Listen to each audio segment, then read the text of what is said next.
Welcome to lecture 2۔ آج کے اس lecture میں ہم لوگ اسٹڈی کریں گے دی جنریشنز آف کمپیوٹر۔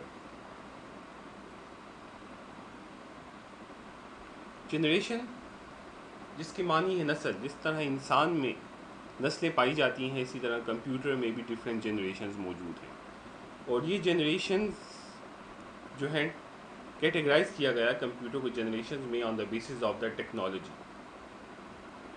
جیسے جیسے ٹیکنالوجی میں اضافہ ہوتا گیا کمپیوٹر میں جنریشنز آتی گئیں۔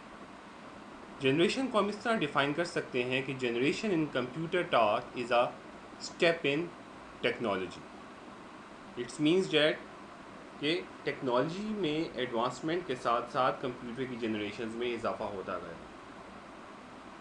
سیکنڈ پوائنٹ میں دیکھیں the development of computers is a continuous process. However, it can be categorized into the following generations based on the technology used for the computer system.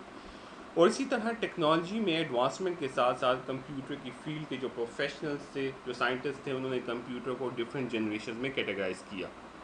اب ہم ون بائی ون ایک ایک generations کو complete discuss کرتے ہیں۔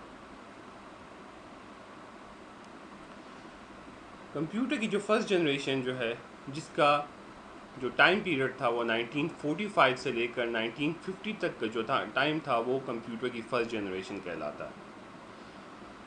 اب جیسے جیسے کمپیوٹر کی ہر جنریشن میں کوئی نہ کوئی مین انوینشن موجود ہے۔ جس طرح کمپیوٹر کی فرسٹ جنریشن جو تھا، اس کو کہا جاتا ہے کہ اس کو ویکیوم ٹیوب ایرا بھی کہا جاتا ہے، کیونکہ ویکیوم ٹیوب اس جنریشن کی مین انوینشن ہے۔ اب ویکیوم ٹیوب ہمارے پاس کیا ہے، اس کو ذرا میں آپ کو ڈیفائن کر دیتا ہوں کہ vacuum tube was a fragile device that could control and amplify electronic signals۔ Vacuum tube جو کہ ہمارے پاس فرسٹ جنریشن کی کمپیوٹرز میں استعمال ہوتی تھی، ایک ایسی ڈیوائس تھی جس کا کام تھا کہ الیکٹرانک سگنلز جو کہ ویکیوم ٹیوب کو ملتے، یہ ان کو کنٹرول کرتی اور ایمپلیفائی مینز مور پاورفل کر دیتی، اور کمپیوٹر کے باقی جتنے بھی کمپوننٹس جو تھے ان کو پھر الیکٹرانک سگنلز پرووائڈ کرتی۔ اب کمپیوٹر کی جنریشن میں بہت سے کمپیوٹرز آئے۔ فار ایگزامپل آپ کو پکچر میں ایک کمپیوٹر نظر آ رہا ہے جس کا نام تھا اینک۔ اس کے علاوہ مزید کمپیوٹرز بھی آئے جیسے ایڈویک، ایٹسیک، یونیویک، مارک 1۔ یہ تمام جو ہیں کمپیوٹر کے فرسٹ جنریشنز کے کمپیوٹرز ہیں۔ جیسا کہ کہا جاتا ہے کہ ایک مارک 1 جو تھا، اس کا سائز جو تھا وہ ایک کمرے جتنا تھا، اور اس کی قیمت جو تھی $1,000,000 تھی۔ تو اس کے بارے میں آپ کو بتاتا چلوں کہ کمپیوٹر کی جو فرسٹ جنریشن کے کمپیوٹرز جو تھے وہ سائز میں بہت بڑے تھے۔ جیسے جیسے ہم لوگ جنریشنز میں آگے جاتے رہیں گے، آپ لوگ اس چیز کو نوٹ کریں گے کہ کمپیوٹر کے سائز جو تھے وہ اسمال ہوتے گئے، کمپیوٹر کی جو قیمت جو تھی وہ کم ہوتی گئی، اور کمپیوٹر سے جو ہم فائدے لیتے ہیں وہ زیادہ ہوتے گئے۔ جس طرح یہ فرسٹ جنریشن کا دوسرا کمپیوٹر جو آپ کو دکھائی دے رہا ہے پکچر میں، جس کا نام تھا ایٹسیک۔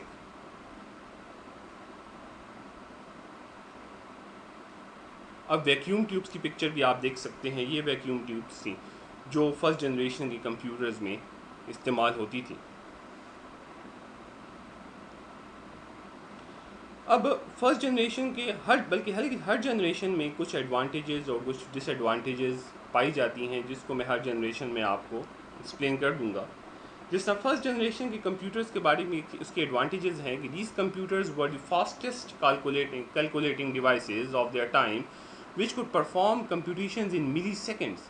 یعنی اس وقت کے کمپیوٹر صرف کیلکولیشنز کر رہے تھے، یعنی ہائی لیول کیلکولیشنز کر رہا تھا اس وقت کا کمپیوٹر، اور کوئی کام نہیں کر رہا تھا، صرف ہائی لیول کا کمپیوٹر ہائی لیول کیلکولیشنز کر رہا تھا۔ لیکن اس کی ڈس ایڈوانٹیجز دیکھیں آپ لوگ، لمیٹڈ میموری، اس کے اندر جو اسٹوریج اسپیس تھی ڈیٹا اسٹور کرنے کی وہ کم تھی، انریلائبل، ناقابل اعتبار تھی، نان پورٹیبل، یعنی ان کمپیوٹرز کو ہم کسی دوسری جگہ آسانی سے لے جا نہیں سکتے تھے، ویری ایکسپینسو، ان کی قیمت بہت زیادہ تھی، vacuum tubes emitted large amount of heat and so burst frequently. ہمارے پاس فرسٹ جنریشن میں ویکیوم ٹیوب کے ساتھ ایک مسئلہ یہ تھا کہ ویکیوم ٹیوبز ہیٹ اپ ہو جاتی اور پھٹ جاتی، برسٹ ہو جاتی، جس کی وجہ سے کمپیوٹر سسٹم رک جاتا اور دوبارہ ویکیوم ٹیوبز انسٹال کرنی پڑتی. تو یہ ہمارے پاس ایک میجر پرابلم تھا فرسٹ جنریشن کے کمپیوٹر میں. اور کیونکہ کمپیوٹر جہاں کام کرتا وہاں اس کے ایٹماسفیئر میں ہیٹ بہت زیادہ جنریٹ ہو رہی تھی، اس لیے وہاں جہاں کمپیوٹر ہوتا وہاں ایئر کنڈیشننگ ریکوائرڈ تھی. تو یہ ہمارے پاس فرسٹ جنریشن کے ایڈوانٹیجز اور ڈس ایڈوانٹیجز آپ کو دکھائی دے رہے ہیں. تو آپ لوگ ایک اور چیز بھی نوٹ کیجئے گا کہ جیسے جیسے ہم جنریشنز میں آگے جاتے رہیں گے کمپیوٹر کے ایڈوانٹیجز زیادہ ہوتے رہیں گے اور ڈس ایڈوانٹیجز جو ہیں یہ کم ہوتے ہیں. چلیں let's proceed to second generation. Second generation کا جو ٹائم پیریڈ ہے وہ ہمارے پاس 1950 سے 1959 تک کا جو ٹائم ہے یہ کمپیوٹر کی سیکنڈ جنریشن کہلاتا ہے. اور اس جنریشن کو دی ٹرانزسٹر ایرا بھی کہا جاتا ہے کیونکہ ٹرانزسٹر ہمارے پاس سیکنڈ جنریشن کی مین انوینشن تھی اور انہی ٹرانزسٹرز نے ریپلیس کیا تھا ویکیوم ٹیوبس کو. اب ٹرانزسٹر بیسیکلی کیا چیز ہے؟ A transistor is a semiconductor device used to amplify electronic signals and electric power. یہ ہمارے پاس ایک ایسی ڈیوائس تھی جو الیکٹرانک سگنلز کو مور پاورفل کرتی، ٹھیک ہے، وہی کام کرتی تقریباً جو کہ ویکیوم ٹیوبس کر رہے تھے. لیکن ویکیوم ٹیوبس کے اندر جو پرابلم تھا وہ ہیٹ اپ ہو جانا اور برسٹ ہو جانا وہ ٹرانزسٹر میں نہیں تھا، جس کی وجہ سے ہمیں سیکنڈ جنریشن کے کمپیوٹرز میں مینٹیننس کا پرابلم بہت کم آتا. اس کے علاوہ the transistor was faster, more reliable, smaller and much cheaper to build than a vacuum tube. One transistor replaced about 40 vacuum tubes. یعنی 40 vacuum tubes کی جگہ ایک ٹرانزسٹر کام کرتا تھا. Transistor as compare to vacuum tubes پھر بہت بہتر تھا. اسی طرح ہمارے پاس سیکنڈ جنریشن میں بھی بہت سے کمپیوٹرز بنے. فار ایگزامپل جس طرح آپ کو پکچر میں ایک کمپیوٹر میں دکھائی دے رہا ہے جس میں اس کا نام ہے یونیوک 3. اس کے علاوہ IBM 1401 اور اس کے علاوہ اور کمپیوٹرز بھی سیکنڈ جنریشن میں تھے. اب اس کی آپ ایڈوانٹیج ڈس ایڈوانٹیجز کو دیکھ لیں. اب یہاں ڈس ایڈوانٹیجز کیا تھیں اس کی؟ یہاں ایئر کنڈیشننگ ریکوائرڈ تھی آپ کو، جہاں کمپیوٹر ہوتا اس کے ارد گرد ایئر کنڈیشن ہونا ضروری تھا. ایڈوانٹیجز کیا ہیں؟ اسمالر ان سائز، اس کا سائز کم تھا فرسٹ جنریشن کے کمپیوٹر کے مقابلے میں. مور ریلائبل، اب تھوڑا قابل اعتبار ہو گیا computer. Less heat generated and less hardware failure.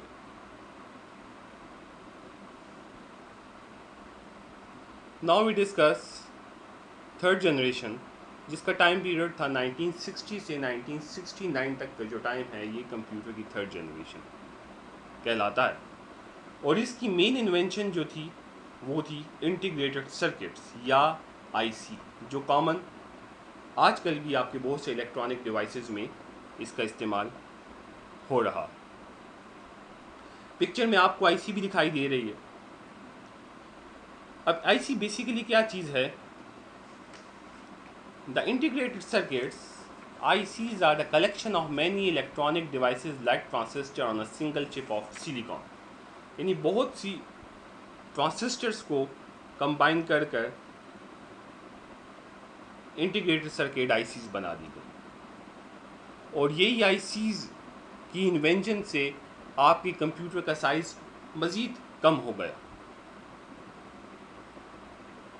ہمارے پاس اس جنریشن میں جو کمپیوٹرز تھے جس طرح آپ کو پکچر میں دکھائی دے رہا ہے IBM 360، اس کے علاوہ PDP 8 سیریز اور PDP 2 سیریز، یہ تمام جو تھے تھرڈ جنریشن کے کمپیوٹرز تھے.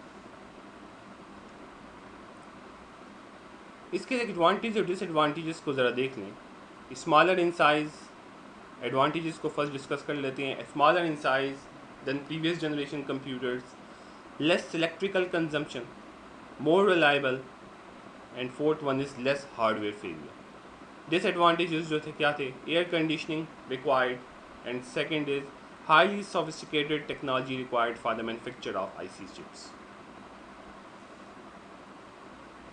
Now we discuss fourth generation of computer. 1970 سے 1980 تک کا جو ٹائم ہے وہ ہمارے پاس کمپیوٹر کی فورتھ جنریشن کہلاتی ہے, اور اس جنریشن میں ہمارے پاس جو مین انوینشن تھی وہ تھی مائکرو پروسیسر. مائکرو پروسیسر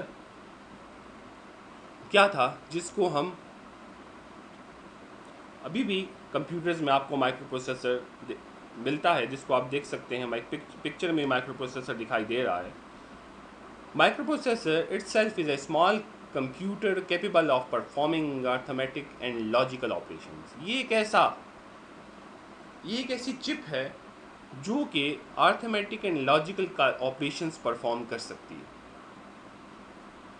اب ہمارے پاس اس مائکرو پروسیسر کی انوینشن سے کمپیوٹر کا سائز بہت کم ہو گیا, اور آپ کو کمپیوٹر آپ کی ڈیسک پر, یعنی ڈیسک ٹاپ کمپیوٹرز وجود میں آ گئے. مطلب آپ ایک کمپیوٹر آپ کی ایک ڈیسک پر مکمل آ سکتا تھا. تو اسی کی بنیاد پر جو ڈیسک ٹاپ کمپیوٹرز آ گئے, ٹھیک ہے, یہ جو پینٹیم سیریز تھی, جتنی بھی کمپیوٹرز تھے, یہ تمام فورتھ جنریشن کے کمپیوٹرز تھے. اور یہاں کمپیوٹرز جو تھے مور پاورفل ہو گئے دین پریویس جنریشن کمپیوٹرز. ہمارے پاس اس میں بھی بہت سے کمپیوٹرز آئے, جس طرح میں نے آپ کو کہا آئی بی ایم کے پی سیز تھے, ٹھیک ہے, یہ بھی تمام فورتھ جنریشن کے کمپیوٹرز تھے. اس کے ایڈوانٹیجز اور ڈس ایڈوانٹیجز کو دیکھ لیں. ڈس ایڈوانٹیجز کیا تھے؟ Highly sophisticated technology required for the manufacture of chips. Advantages very much reliable. اب جو فورتھ جنریشن کے کمپیوٹر سے بہت ریلائبل تھے, ایزیلی پورٹیبل, ہم آسانی سے ان کو ایک جگہ سے دوسری جگہ لے جا سکتے ہیں. چیپسٹ امونگ آل جنریشنز, اور تمام جنریشنز کے مقابلے میں یہ کم قیمت تھے. Much faster in competition from the previous generation. اور کمپیوٹیشن یعنی کیلکولیشن کے اندر یہ پریویس جنریشن کے مقابلے میں بہت فاسٹ ہیں. Greater versatility in software, and سب سے اہم چیز, ہم ہر قسم کا سافٹ ویئر جو تھے ان کمپیوٹرز میں انسٹال کر سکتے ہیں. فردر ڈسکس کرتے ہیں ففتھ جنریشن. ففتھ جنریشن جو کہ 1980 سے 1990 تک کا جو ٹائم ہے, یہ کمپیوٹر کی ففتھ جنریشن کہلاتا ہے. یہاں سے جنریشنز میں کچھ تبدیلی آئی, اور سائنٹسٹ نے سوچا کیوں نہ ایسے کمپیوٹر بنائے جائے جو انسان کی طرح ہو. From this generation scientist were trying to make computers having genuine IQ. یعنی سائنٹسٹ نے یہ کوشش کی کہ ایک ایسا کمپیوٹر بنایا جائے جو انسان کی طرح ہو, انسان کی طرح سوچے سمجھے, جواب دے سکے, اور اپنے پرابلمس کو خود سالو کر سکے. تو ایک نئی فیلڈ وجود میں آئی جس کو کہا گیا A I, means artificial intelligence. Artificial intelligence جو کہ آج کل بہت پاپولر فیلڈ ہے کمپیوٹر کی, اور اس میں بہت زیادہ ریسرچ ہو رہی ہے. اور اس میں سائنٹسٹ یہ کوشش کر رہے ہیں کہ وہ ہمارے پاس ایسے مشینز بنائیں جو انسان کی طرح کام کریں, اور جن کا جینون آئی کیو. جینون آئی کیو مینز جیسے انسان کا دماغ ہے ویسے ان مشینوں کا دماغ ہو, وہ ہر قسم کی کویسچن کو سمجھ سکیں, ان کو آنسر دے سکیں, رسپونڈ کر سکیں اکارڈنگ ٹو سچویشن, رسپونڈ کر سکیں. جس طرح سائنٹسٹ کچھ حد تک کامیاب ہو گئے ہیں اور انہوں نے روبوٹس بنا لیے. جس طرح آپ اکثر روبوٹس کے بارے میں جانتے ہیں, اکثر روبوٹس کو آپ نے موویز وغیرہ میں دیکھا ہوگا, جو کہ کچھ اسپیسیفک ٹاسک جو ہیں بہت بہترین طریقے سے پرفارم کر سکتے ہیں بغیر کسی غلطی کے, ٹھیک ہے. جو ٹاسک اس کو پرووائڈ کر دیا جائے, جو پروگرامنگ ان کی کر دی جائے, وہ اسی پروگرامنگ کے مطابق اپنے ٹاسک کو بہت آسانی سے اور اچھے طریقے سے پرفارم کر سکتے ہیں. تو یہ کمپیوٹر کی جو ہمارے پاس 5th جنریشن تھی اس میں روبوٹکس وغیرہ پر بہت زیادہ کام ہوا. ٹھیک ہے. روبوٹکس جو تھا اس بہت سے روبوٹس بنائے گئے مختلف قسم کی فنکشنز کو پرفارم کرنے کے لیے. اس کے علاوہ مزید فیلڈز جس طرح کمپیوٹر ویژن، کمپیوٹر لرننگ پر بہت زیادہ کام ہوا اور اس پر کام جاری ہے. اس کے ساتھ ہی دوسری ایک جنریشن جو 1990 سے آن ورڈ ابھی تک چل رہی ہے، اس کو 6th جنریشن کہا جاتا ہے کمپیوٹر کی. اور اس میں جو ہمارے پاس مین جو فیلڈ ہے یا جس چیز پر کام کیا جا رہا ہے وہ ہے artificial neural networks. And what is mean by artificial neural networks? اس کو سمجھانے کے لیے میں آپ کو تھوڑی سی ایگزامپل دوں گا نیورونز کی. جس طرح اگر آپ کو پتہ ہو کہ نیورونز جس طرح انسان کی باڈی کا حصہ ہیں اور باڈی کے میسیجز برین تک اور برین کے میسیجز باڈی تک لانا، یہ ڈفرینٹ نیورونز یہ فنکشنز پرفارم کرتے ہیں. تو سائنٹسٹ یہ کوشش کر رہے ہیں کہ وہ ایک آرٹیفیشل برین بنا سکیں جو بالکل انسان کی طرح ہو. جس طرح انسان کسی چیز کو سمجھتا ہے، سنتا ہے، سوال کرتا ہے، ری ایکشن پرفارم کرتا ہے، اسی طرح ایک ایسے مشینز بنا دی جائیں جو ان کا دماغ انسان کی طرح ہو اور ان کے اندر ایک آرٹیفیشل نیورل نیٹورک جو ہے وہ موجود ہو. اور یہ آرٹیفیشل نیورل نیٹورکس جو ہے یہ ان کی کوشش ہے کہ وہ بالکل ایک انسان کی دماغ کی طرح ایک دماغ بنا دیں. ٹھیک ہے. تو اب اس میں ریسرچ جاری ہے اور اس پہ ابھی بھی آن ورڈ جو ہے یہ 6th جنریشن پر کام جاری ہے. ٹھیک ہے. اس میں کئی روبوٹکس وغیرہ مطلب بہت اچھے روبوٹس جو ہیں بنائے جا چکے ہیں جو کافی حد تک جو ہیں آپ کے کویشچنس کا آنسر دے سکتے ہیں. ٹھیک ہے. تو اس پر ابھی ریسرچ جاری ہے. تو یہ ہماری تھی کمپیوٹر کی 6th جنریشن. انشاءاللہ نیکسٹ ویڈیو کے ساتھ پھر ملیں گے. اگر آپ کو یہ ویڈیو پسند آئی اور آپ کو کمپیوٹر جنریشن سمجھ آ گئے تو اس ویڈیو کو لائک کریں، چینل کو سبسکرائب کریں اور فردر فرینڈس کے ساتھ یہ شیئر کریں. اور اس ویڈیو کے بارے میں جو بھی کمنٹس ہوں وہ کمنٹ باکس میں دیجیے. اوکے جی، تھینکس.